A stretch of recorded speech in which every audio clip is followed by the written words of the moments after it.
విదేశాంగ మంత్రి Botsa Satyanarayana press meet. విలేకరుల ప్రశ్నలకు సూటి సమాధానం.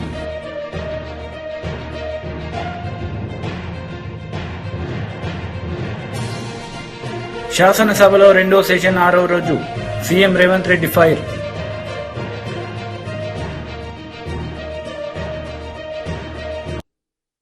విద్యాశాఖ మంత్రి బొత్స సత్యనారాయణ మీడియా సమావేశం నిర్వహించారు. ఈ సందర్భంగా విలేకరులు అడిగిన ప్రశ్నలకు సమాధానం ఇచ్చారు. అలాగే వేస్తూనే ఉన్నారు. మేము 100 సార్లు చెప్తున్నాం, ఈ ప్రభుత్వం గత 4 సంవత్సరాల 10 నెలల కాలంలో ఇంకో 2 నెలలు కూడా కంప్లీట్ అయితే 5 సంవత్సరాలు అయిపోతుంది. ఈ నేపథ్యంలో నాయకులు కానీ ముఖ్యమంత్రి కానీ ఒకే మాట చెప్తున్నాం, ఈ 4 సంవత్సరాల ప్రజలకు ఏదైనా మేలు జరిగింది అనుకుంటే, మంచి జరిగింది అనుకుంటే,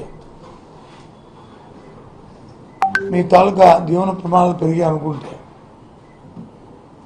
ప్రతి ఒక్కరు కూడా పిల్ల పాప అందరూ హాయిగా ఉన్నారనుకుంటే, మీ పిల్లలకి వచ్చి విద్య వైద్యం, మీకు వైద్యం, మీ పిల్లలకి విద్య ఇంత ముందు కంటే బాగా ఉన్నది ఈ ప్రభుత్వం పనితీరు అనుకుంటే మాకు అవకాశం ఇవ్వండి, మళ్ళీ మా గవర్నమెంట్ నుంచి రిపీట్ చేయండి అని చెప్పని జగన్మోహన్ రెడ్డి గారు పదే చెప్తున్నారు. ఆశీర్వదించమని ఆయన పదే చెప్తున్నారు. మేము కూడా అదే చెప్తున్నాం. ఊరిగా ఎందుకు మరి మాట్లాడుతున్నారో అర్థం అవ్వట్లేదు. అనొచ్చు కదా, ఇగో ఇది లోపం ఉంది, ఇది లోపం ఉంది, ఇది లోపం ఉంది అంటే. ఇప్పుడు నేను చెప్పిన 10 అంశాల్లో ఏది లోపం ఉంది, ఏది అందట్లేదు, ఏది చేయట్లేదు, ఇంతకు ముందు కంటే విద్యలో కానీ, వైద్యంలో కానీ, సంక్షేమంలో కానీ, వ్యవసాయంలో కానీ మేము అభివృద్ధి చేసాము, మళ్ళీ మాకు అవకాశం అంటే ఫైన్, తప్పు కాదు రాజకీయాలు. కానీ ఏమీ చేయక శూన్యాన్ని అరచేతిలో వైఖరి నుంచి చూపెట్టి మళ్ళీ వాళ్ళు తగుదమ్మా అంటే ముందుకు వస్తుంటే పెద్ద అమాయకులు కాదు. అందుకే జగన్మోహన్ రెడ్డి గారు వచ్చి ఇక్కడ మనకు సభ జరిగింది, పార్టీ కార్యక్రమం సిద్ధం భీముల్లో వేలాది కొద్దిగా లక్షల కొద్దిగా వచ్చారు కార్యకర్తలు, ప్రధాని. అవునా కదా చెప్పండి. ఇప్పుడు వచ్చి మళ్ళీ ఇవాళ ఏం మాట్లాడతారో మన ఎరువులో జరిగింది, ఏ రకంగా వచ్చారు, ఏం మాట్లాడతారో అర్థం అవదు. కాబట్టి దయచేసి అన్నీ పట్టుకుంటుకొని కన్స్ట్రక్టివ్గా ఏదైనా మాట్లాడినప్పుడు పూర్వపరాలతో, ఎందుకంటే కొత్త వాళ్ళు మాట్లాడితే పర్వాలే, పాత వాళ్ళు మాట్లాడినప్పుడు 14 సంవత్సరాలు వచ్చి రాష్ట్రం పరిపాలించినప్పుడు నా పరిపాలన జరిగిందని కంపారిజన్ చెప్పుకోవాల్సిన అవసరం ఉంది. దాన్ని వేగంగా మాట్లాడడం మాత్రం అది సాంప్రదాయం కాదు, ప్రజలు దాన్ని హర్షించరు. కాబట్టి దయచేసి కన్స్ట్రక్టివ్గా ఏదైనా ఒక చెప్పదలుచుకుంటే కంపారిజన్ చేస్తూ చెప్పండి, దానికి సరైన వివరణ ఇస్తాం, సమాధానం చెప్తాం అని మీ ద్వారా ప్రతిపక్ష పార్టీ అని తెలుగుదేశం, ముఖ్యంగా తెలుగుదేశం పార్టీకి తెలియజేస్తున్నాను. చెప్పండి, ఇంకేం కాదు. ఈ రాష్ట్రాన్ని 5 ఏళ్లలో చెడగొట్టింది సరిపోదా? ఇప్పుడు రేవంత్ రెడ్డి పాలనను కూడా చెడగొట్టడానికి జగన్ పన్నాగం పట్టి ఉమ్మడి రాజధానిని మళ్ళీ కొనసాగించాలనే విషయాన్ని తెరపై తెచ్చారు. ఇప్పుడే జస్ట్ నాడి వీరభద్రరావు గారు కూడా ఒక స్టేట్మెంట్ ఇచ్చారు. నాడి వీరభద్రరావు ఇచ్చినా, ఇంకొకరు ఇచ్చినా ఉమ్మడి రాజధాని కొనసాగించిన స్టేట్మెంట్ ఎవరు ఇచ్చారు? చెప్పని అంత ఎగురుతున్నాను. 10 సంవత్సరాలు ఉమ్మడి రాజధాని, 10 సంవత్సరాలు ఉమ్మడి రాజధాని, 10 సంవత్సరాల్లో అర్ధరాత్రి వచ్చి పరిగెట్టి ఓటుకు నోటు కేసులు వచ్చి అక్కడ వదిలేసి కట్టుబాట్లతో ఇక్కడికి వచ్చేసాము, చేసిన దొంగ పనికి వచ్చేసాము. అది వాస్తవం కాదా? అది దానికి మళ్ళీ సుబ్బారెడ్డి గారు ఏం చెప్పారో, ఆయన ఏమన్నారో ఒకసారి పరిశీలించుకుంటే తెలుస్తుంది. అంతేగాని అందులో పుల్ స్టాపుల్ని కామాలు తీసి ఎక్కడో మాటను పట్టుకుని దాన్ని వచ్చి అటు ఒక 10 వాక్యం ఇటు 10 వాక్యం చేర్చుకుంటారంటే ఎలాగవుతుంది? నోనో, నిజంగా మీరు వచ్చి ఆ మాట కానీ మీరు ఈ ప్రతిపక్షాలు మాట నేను తీవ్రంగా ఖండిస్తున్నాను. ఎవరైనా ఆలోచన ఉన్న వాళ్ళు ఎవరైనా మళ్ళీ ఉమ్మడి రాజధాని కొనసాగించిన అడుగుతారండి? అంత సుబ్బారెడ్డి గారు కానీ మాకు కానీ అంత ఆలోచన లేదండి. ఇవాళ కొత్తగా రాజకీయాలకు వచ్చాము మేము ఆడడానికి. చెప్పండి. చెప్పండి. సార్, తెలంగాణకు సంబంధించినటువంటి మాజీ మంత్రి వేముల ప్రశాంత్ రెడ్డి ఉమ్మడి రాజధానిగా హైదరాబాద్ నే కొనసాగించాలని మరోసారి మాట్లాడితే ఏపీకి సంబంధించినటువంటి నేతలు ఎలా హైదరాబాద్ లో తిరుగుతారో చూస్తామని చెప్పి ఇవన్నీ ఛాలెంజ్ అసలు ఇష్యూ లేనప్పుడు వచ్చి ఈ ఛాలెంజ్లు ఒక్క నిమిషం అండి. ఆయన ఆయన అన్ని మాటలు చెప్తాను. ఇప్పుడు ఆయన అన్ని మాట ఏంటి? మూడవ తెలంగాణ శాసనసభ రెండవ సెషన్లో 6వ రోజు సీఎం రేవంత్ రెడ్డి పాల్గొన్నారు. ఈ సందర్భంగా ఆయన మాట్లాడారు. ఒక్క నిమిషం గౌరవ ముఖ్యమంత్రి గారు. స్పీకర్ సార్, గత 3 రోజుల నుంచి కూర్చోండి ప్లీజ్. శాసనసభలో తమరి అనుమతితో కృష్ణానది జలాల మీద కావచ్చు, గోదావరి నది మీద నిర్మించిన కాళేశ్వరం ప్రాజెక్టుకు సంబంధించి మేడిగడ్డ కావచ్చు, అన్నారం కావచ్చు, సుందిల్ల కావచ్చు, లేకపోతే పంప్ హౌజుల విషయంలో కావచ్చు, చాలా విషయాలల్లో మనం చర్చించుకుందాం, చూసి వచ్చి ఈ సభలో వాస్తవాల ప్రాతిపదికన చర్చ జరపాలి అని తమరి అనుమతితోటి మనం నిర్ణయం తీసుకున్నాం.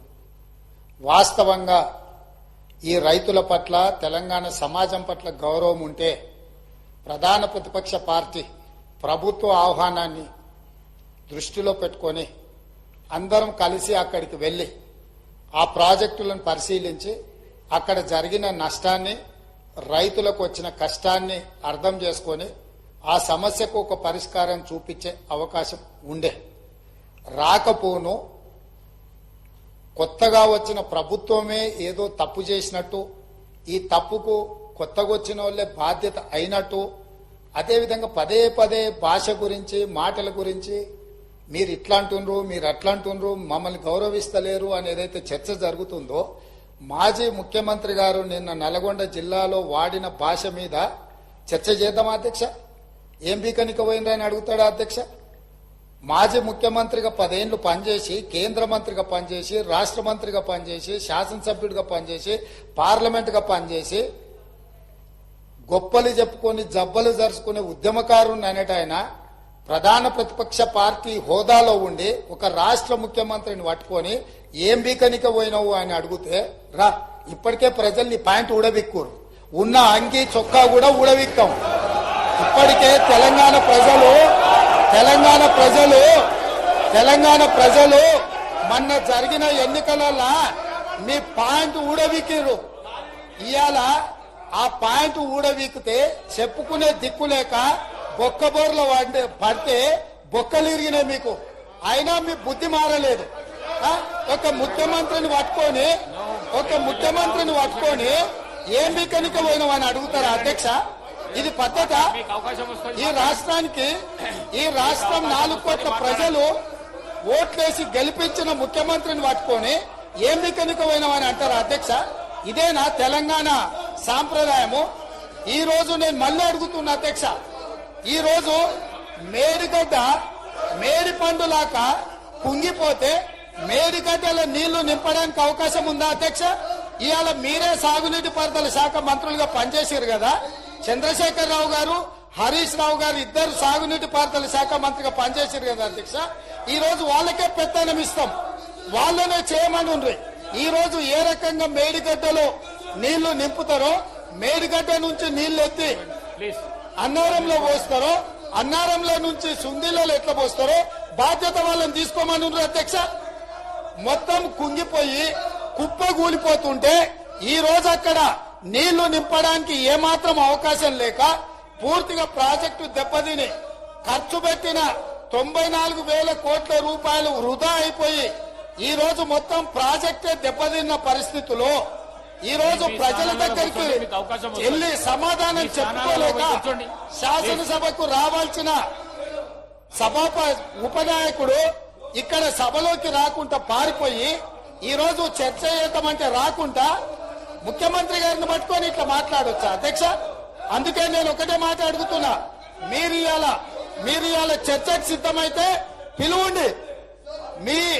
మీ పార్టీ నాయకుడిని, మీ సభాపక్ష నాయకుడిని చర్చ చేద్దాము, రేపు సాయంత్రం వరకైనా కాళేశ్వరం ప్రాజెక్టు మీద, గోదావరి జలాల మీద ఈ ప్రభుత్వం చర్చ చేయడానికి సిద్ధంగా ఉంది. పారిపోయి ఫామ్ హౌస్ లో వండుకొని ప్రతిపక్షాలుగా బాధ్యత నుంచి తప్పించుకొని మీ అవినీతి బయటపడుతుందని, కాళేశ్వరంలో మీ దోపిడీలో జైలుకి వెళ్లాల్సి వస్తుందని కేసీఆర్ ను చంపుతారా అంటారు. ఎవరికి అవసరం ఉంది అధ్యక్ష చంపాల్సిన అవసరం? సచిన పావును ఎవరైనా చంపుతారా అధ్యక్ష? మొన్నటి ఎన్నికలలో ప్రజలు ఆ పావును చేత్తో కాదు కట్టెతో కొట్టిరు అధ్యక్ష. ఆ పాము ఆల్రెడీ సచ్చింది. సచిన పావును చంపాల్సిన అవసరం మాకే ఉంది అధ్యక్ష. ఈ రోజు సానుభూతి కోసము వీల్ చైర్ నాటకాలు, వీధి నాటకాలు ఏంటి అధ్యక్ష? ఇది ఈ రోజు అవకాశం వచ్చినప్పుడు ఈ సభలో చర్చ చేయడానికి ప్రభుత్వం సిద్ధంగా ఉంది. నిజాయితీ ఉంటే, మీరు అవినీతికి పాల్పడకపోతే, మీరు చెప్పినట్టు మేడిగడ్డలో 2, 3 పిల్లర్లు కుంగిపోతే దాని మీద తీసుకోవాల్సిన నిర్ణయాల మీద మాజీ ముఖ్యమంత్రి గారు చంద్రశేఖరరావు గారిని సభలోకి రమ్మనుండ్రి. చర్చ చేయడానికి ప్రభుత్వం సిద్ధంగా ఉంది. పారిపోయి అక్కడెక్కడో పోయి ఆడేదో ప్రగల్భాలేంది అధ్యక్ష? రమ్మనుండ్రి సభకు. వాస్తవాల మీద చర్చ చేస్తాం, మొత్తం ఇక్కడ పెడతాం. ఇవాళ ఆయన తప్పించుకుంటాడు, ఈయన వచ్చి ఈడ కొత్త మాటలు చెప్తాడు ఈడ. కాబట్టి అధ్యక్ష, దీని మీద ఇప్పుడు జరుగుతున్న చర్చ దేని మీద జరుగుతుందో ఆ విషయం మీద చర్చించమని ఉంది. ఎట్లాగూ సాగునీటి ప్రాజెక్టుల మీద శ్వేతపత్రం పెట్టడానికి మా ప్రభుత్వం సిద్ధంగా ఉంది. మీరు ఏమేమి విషయాలు ఉన్నాయో, ఏమేమి చర్చ చేయదలుచుకుందో మొత్తానికి మొత్తం శ్వేతపత్రం సందర్భంగా చర్చ చేద్దాం. లేదు కాళేశ్వరం మీద మీరు చర్చ అంటారా? దానికోసం ప్రత్యేకంగా తమ సమయం కేటాయించండి. కాళేశ్వరం మీద చర్చ చేయడానికి మేము సిద్ధంగా ఉన్నాం అధ్యక్ష. కడియం శ్రీ గారు, కడియం శ్రీ మీ స్థానాలలో కూర్చోండి ప్లీజ్. ప్లీజ్ ప్లీజ్ ప్లీజ్ అధ్యక్ష, మీ స్థానాలలో పోయి కూర్చోండి.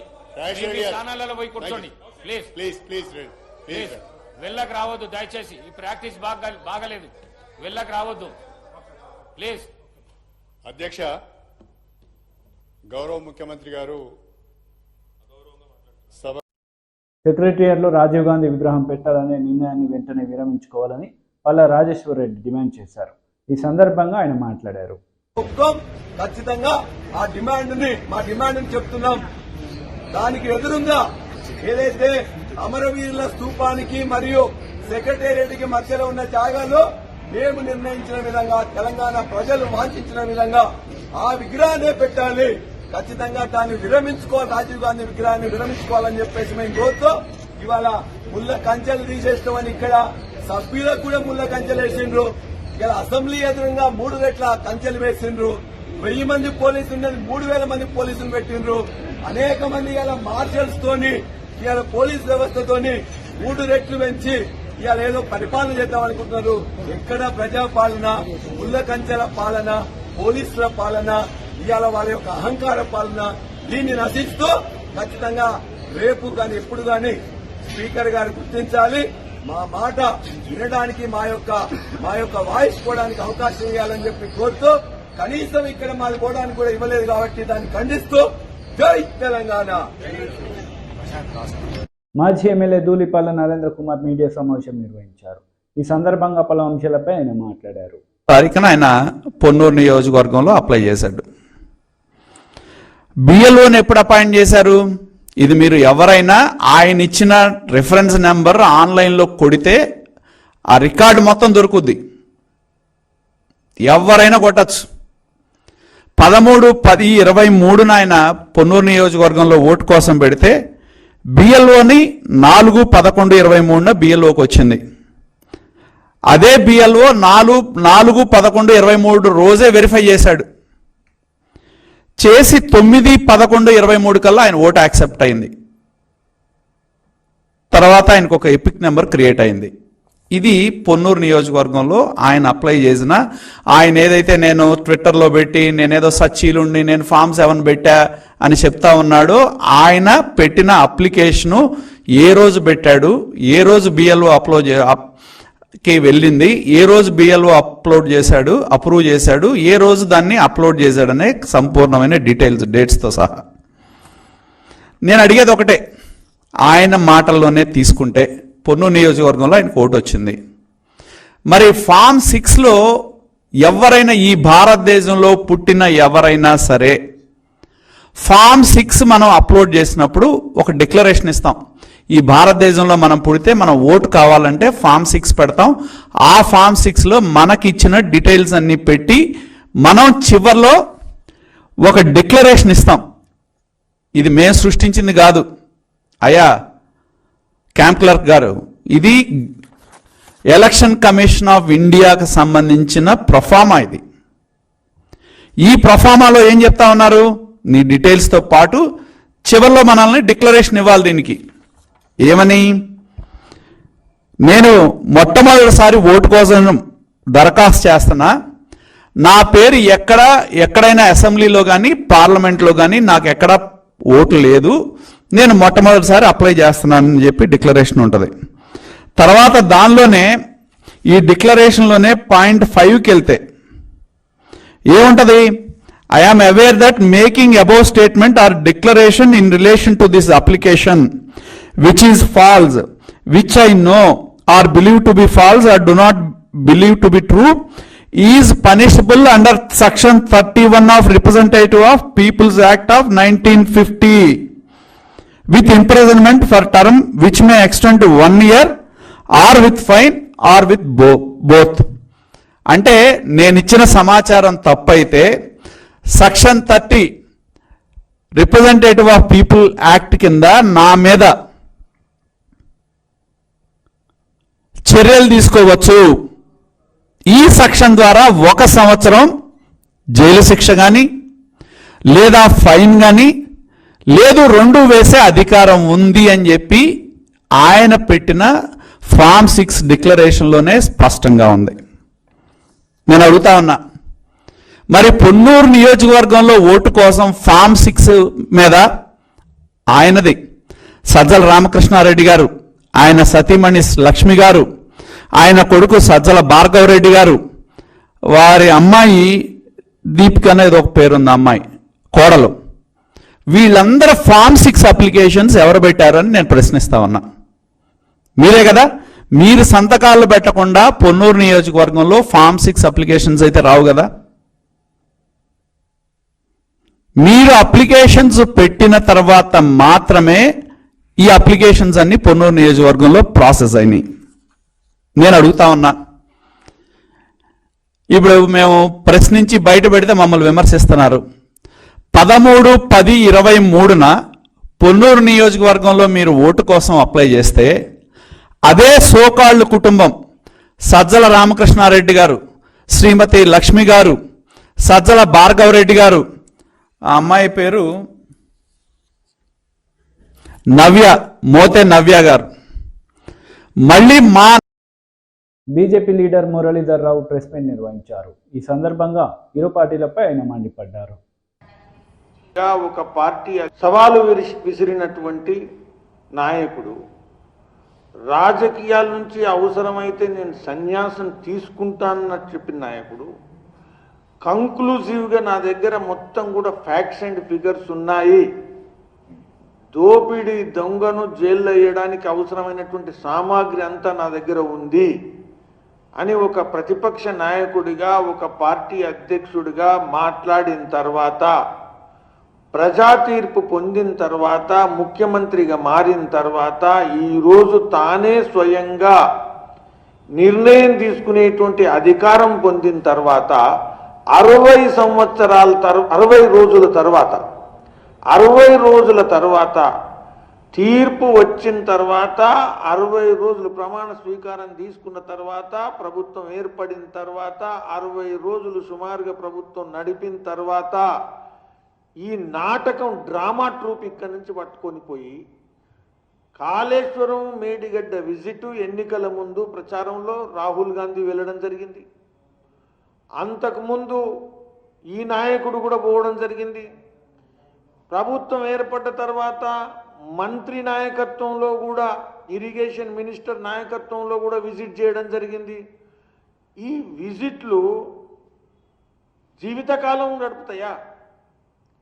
ఏం చేస్తున్నావు, ఎందుకు దర్యాప్తు చేయట్లేదు? ఇది ఇంకెవరో చేసేది కాదు, చేయాల్సింది నీవే. రాష్ట్ర ముఖ్యమంత్రిగా ప్రజలు ఇచ్చినటువంటి బాధ్యత వచ్చిన తర్వాత ఈరోజు దొంగలను జైల్లో పెట్టాల్సినటువంటి పని నీకు అప్పచెప్పిన తర్వాత ఎందుకు ఇక్కడి నుంచి మేడిగడ్డ టూరిస్ట్ బస్సులు తీసుకొని వెళ్తున్నావు? ఎందుకు పోలీస్ జీప్ వెళ్ళట్లేదు? ఎందుకు కడీలు వేసుకొని వచ్చి హాత్ కడీ వేసుకొని వచ్చి జైలుకు తీసుకురావటం లేదు? దోషుల్ని ఎందుకు పట్టడం లేదు? ఇది భారతీయ జనతా పార్టీ సూటిగా వేస్తున్నటువంటి ప్రశ్న మిత్రులారా. ఈరోజు రాష్ట్ర ముఖ్యమంత్రి కేవలం టైంపాస్ రాజకీయాలు చేస్తున్నారు, కేవలం దృష్టి మరల్చడం కోసం రాజకీయాలు చేస్తున్నారు.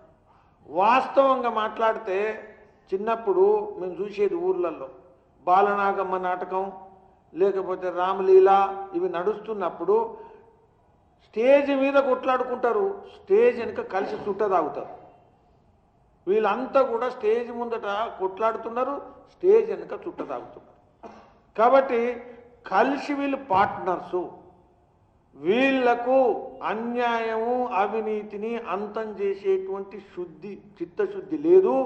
పాలిటిక్స్ ఆఫ్ పార్ట్నర్షిప్ పాలిటిక్స్లోకి వీళ్ళు మారుతున్నారు. ఇది చాలా స్పష్టమైనటువంటి విషయం మీ అందరికీ కూడా నేను చెప్పదలుచుకున్నాను. ఈరోజు నేను మళ్ళీ కాంగ్రెస్ విషయం ముందుకు వస్తా. ఈరోజు కృష్ణా జలాల పేరు మీద ఈ రాష్ట్రంలో గత వారం రోజులుగా రాజకీయ యుద్ధం నడిపించడానికి ప్రయత్నం చేస్తున్నారు. ఒకరు ప్రస్తుతం నడిపిస్తున్నటువంటి ప్రభుత్వం కాంగ్రెస్ పార్టీ, ఇంకొకరు గత 10 సంవత్సరాలు ప్రభుత్వాన్ని నడిపి ఈరోజు ప్రతిపక్షంలకు ప్రజలు తిరస్కరిస్తే వచ్చినటువంటి పార్టీ. నేను అడుగుతున్నా, మీరు క్రమంగా కనుక గమనిస్తే 2014లో ఆంధ్రప్రదేశ్ను 2 రాష్ట్రాలుగా ఏర్పరుస్తున్నప్పుడు, ఆంధ్రప్రదేశ్ తెలంగాణ ఏర్పరుస్తున్నప్పుడు ఆంధ్రప్రదేశ్ రీఆర్గనైజేషన్ యాక్ట్ 2014 ఏదైతుందో దీనికి రచయితలు ఎవరు, ఇది రచించింది ఎవరు, ఇది నడిపించింది ఎవరు? మీరు గమనిస్తే అందరూ కూడా మాట్లాడుతున్నారు. కాంగ్రెస్ పార్టీ ఆ రోజు కేంద్రంలో ప్రభుత్వంలో ఉంది. కాంగ్రెస్ వైఎస్ఆర్సీపీ ఎమ్మెల్సీ వరుడు కళ్యాణి ప్రెస్ మీట్ నిర్వహించారు. ఈ సందర్భంగా పలు అంశాలపై ఆమె మాట్లాడారు. భూ కబ్జాలు జరిగాయో మనందరికీ తెలుసు. అలాగే ఆ రోజు మనం చూసాం, తెలుగుదేశం పార్టీ అధికారంలో ఉండేప్పుడు ప్రజలు తండోపతండాలుగా పోలీస్ స్టేషన్స్కి ఆఫీసర్స్ దగ్గరికి వెళ్ళి భూములు కబ్జాలు జరిగాయని కంప్లైంట్స్ ఇచ్చారు. ఏకం 2500 మంది కంప్లైంట్స్ అఫీషియల్గా కంప్లైంట్స్ ఇచ్చారు, భూ కబ్జాలు జరిగాయి తెలుగుదేశం పార్టీ నాయకుల వలన అనేది ఆ రోజు జరిగింది. ఎందుకు సాక్షాత్తు తెలుగుదేశం పార్టీ మంత్రి అయిన అయ్యన్న పాత్రుడు గారే 1700 ఎకరాలు తెలుగుదేశం పార్టీ నాయకులే గంటా శ్రీనివాసరావు గారు వాళ్ళ బ్యాచ్ కబ్జా చేశారని చెప్పి తోటి మంత్రి ఆ రోజు కంప్లైంట్ బహిరంగంగా మీడియాలో చెప్పిన విషయం మీరు మర్చిపోయారేమో. మరి అప్పుడెందుకు ఈనాడు పత్రిక రాయలేదు? ఇప్పుడు లేనివి ఎందుకు రాసి ప్రజలు మభ్యపెట్టడానికి ట్రై చేస్తూ ఉన్నారు? ఒక్క భూ యజమానైనా ఇప్పుడు ఎంత కబ్జా జరిగిందని ఎక్కడైనా ఈ మధ్యకాలంలో మీరు విన్నారా? నిజంగా మీకు అంత నమ్మకం ఉంటే మీరు కోర్టుకి వెళ్ళొచ్చు కదా. మీ తెలుగుదేశం పార్టీ నాయకులు అలాగే చంద్రబాబు నాయుడు గారు, రామోజీరావు గారు ఇక్కడ విశాఖలో కబ్జాలు జరిగిపోతున్నాయని వెళ్ళొచ్చు కదా. ఎందుకు అబద్ధ ప్రాతలు రాస్తారు? ప్రజలు మభ్యపెట్టడానికి ట్రై చేస్తారు. తెలుగుదేశం పార్టీ అంటే తెలుగు దొంగల పార్టీ అనేది ప్రజలందరికీ తెలుసు. తెలుగు దౌర్జన్యాల పార్టీ, తెలుగు దోపిడీల పార్టీ అని ఉత్తరాంధ్ర ప్రజలందరికీ బాగా తెలుసు. అసలు చెప్పాలంటే జగనన్న ముఖ్యమంత్రి అయ్యాక ఈ రాష్ట్రంలో ముఖ్యంగా విశాఖపట్నంలో తెలుగుదేశం పార్టీ వాళ్ళు దోచుకున్న భూములన్నింటినీ కూడా మళ్ళీ వెనక్కి తీసుకొని ప్రభుత్వానికి ఉపయోగపడేట్టుగా చేస్తూ ఉన్నారు. అది తెలుసుకొని మీరు మాట్లాడితే, తెలుసుకొని రాస్తే బాగుంటుంది.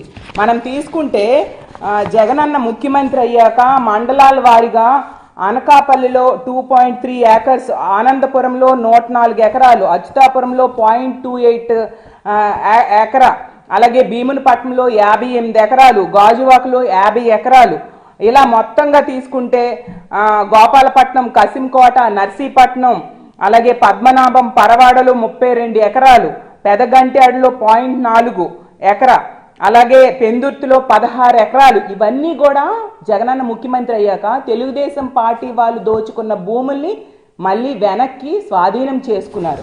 మొత్తంగా ఇలా తీసుకుంటే 430.8 ఎకరాలని తెలుగుదేశం పార్టీ వాళ్ళు కబ్జా చేస్తే వాటన్నిటినీ కూడా ప్రభుత్వం మళ్ళీ తిరిగి స్వాధీనం చేసుకుంది.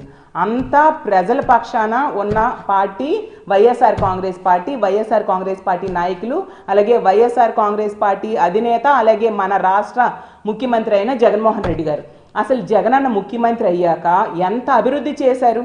ముఖ్యంగా ఉత్తరాంధ్రలో తీసుకుంటే కరోనా వల్ల 2 సంవత్సరాలు పోయినా కూడా కరోనా సమయంతో కలిపి ఈ ప్రాంతాన్ని ఎంతగానో అభివృద్ధి చేశారు. అలాంటి ముఖ్యమంత్రిని మనం దేశంలో ఎక్కడైనా చూస్తామా? ఈరోజు తీసుకుంటే భోగాపురం ఎయిర్పోర్ట్, అలాగే తీసుకుంటే ఇన్ఫోసిస్, ఇనార్బిట్ మాల్ తీసుకొచ్చారు, అలాగే అదానీ డేటా సెంటర్, అలాగే ఎన్నో ఇండస్ట్రీస్. అచ్యుతాపురంలో మీరు చూశారు, జగనన్న వచ్చి ఓక్లహోమా కంపెనీ ఆ రోజు ప్రారంభించడం జరిగింది. అలాగే 4 మెడికల్ కాలేజీలు ఉత్తరాంధ్రలో కడుతూ ఉన్న పరిస్థితి, ఇంజనీరింగ్ కాలేజ్, అలాగే మూలపేట పోర్ట్, అది అసలు కళలో కూడా ఊహించాం. ఉత్తరాంధ్ర ముఖ చిత్రమే మారిపోతుంది మూలపేట పోర్ట్ అనేది కంప్లీట్ అయితే.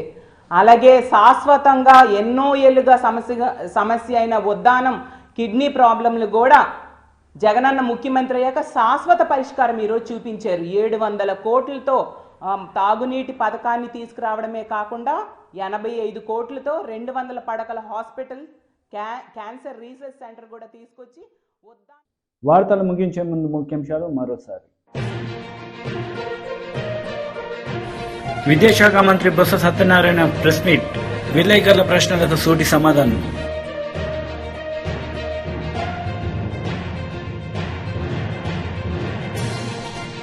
శాసనసభలో 2వ సెషన్ 6వ రోజు సీఎం రేవంత్ రెడ్డి ఫైర్.